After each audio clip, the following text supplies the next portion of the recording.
नमस्कार, आप देख रहे हैं मीडिया हलचल। मैं हूं आपके साथ पूजा यादव। तीनों कृषि कानूनों को वापस लिए जाने के बाद विपक्षी पार्टियों ने फिर से सरकार की घेराबंदी शुरू कर दी है। एक तरफ जहां प्रधानमंत्री नरेंद्र मोदी द्वारा ये ऐलान किया गया कि हम तीनों ही कृषि कानूनों को वापस लेते हैं, तो वहीं दूसरी तरफ विपक्षी पार्टियों ने चौतरफा घेराबंदी बीजेपी की शुरू कर दी है। सपा सांसद राम गोपाल यादव ने भी सरकार को जमकर घेरा और कहा कि ये जो कानून वापस लिए गए हैं इसमें भी सरकार की नीयत में खोट है। सरकार की नीयत पर सवाल दागते हुए कहा कि इस सरकार की नीयत में खोट है और आने वाले दिनों में हो सकता है कि ये सरकार फिर से इन काले कानूनों को लेकर आ जाए। लेकिन इसके साथ साथ कई और मसलों को लेकर भी सरकार की लगातार घेराबंदी की जा रही है। सरकार की घेराबंदी लखीमपुर खीरी प्रकरण को लेकर भी की जा रही है। बार बार ये सवाल पूछा जा रहा है कि उन किसानों को जिनको रौंद दिया गया, उन किसानों की जिंदगी को क्या कोई वापस ला सकता है, उसकी क्या कीमत होगी। इसके अलावा अब तक इस पूरे आंदोलन के दौरान में जो किसानों की मौत हुई है उसका जिम्मेदार कौन है, क्या उसकी भरपाई भी सरकार कर पाएगी।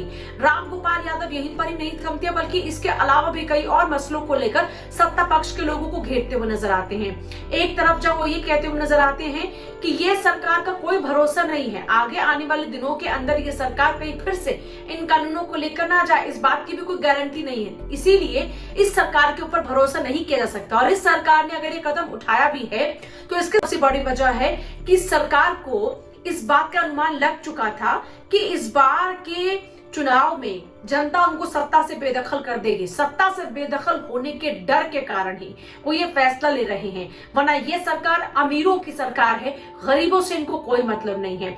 इससे पहले अखिलेश यादव ने भी ट्वीट किया था और कहा था ट्वीट करते हुए कि अमीरों की सरकार ने जनता को धोखा दिया और ये जो कृषि कानून और भूमि अधिग्रहण कानून ये सरकार लेकर आई थी वो जन विरोधी थे, वो किसान विरोधी थे। लेकिन आज ये सरकार अमीरों की सरकार, बड़ा फोकस करते हुए उन्होंने अमीरों की सरकार कहा और इसी को लेकर सरकार के लोगों को घेरा, यानी सत्ता पक्ष के लोगों को घेरा। अखिलेश यादव ने इसी को लेकर ट्वीट किया। सेम जयंत चौधरी की ओर से भी इसको लेकर ट्वीट किया गया। पिछले कुछ दिनों में देखिए लगातार देखा गया किसान आंदोलन के जरिए विपक्षी पार्टियों को काफी मजबूती भी मिली है, क्योंकि इन्हीं मामलों को लेकर लगातार सत्ता पक्ष की घेराबंदी की जा रही थी।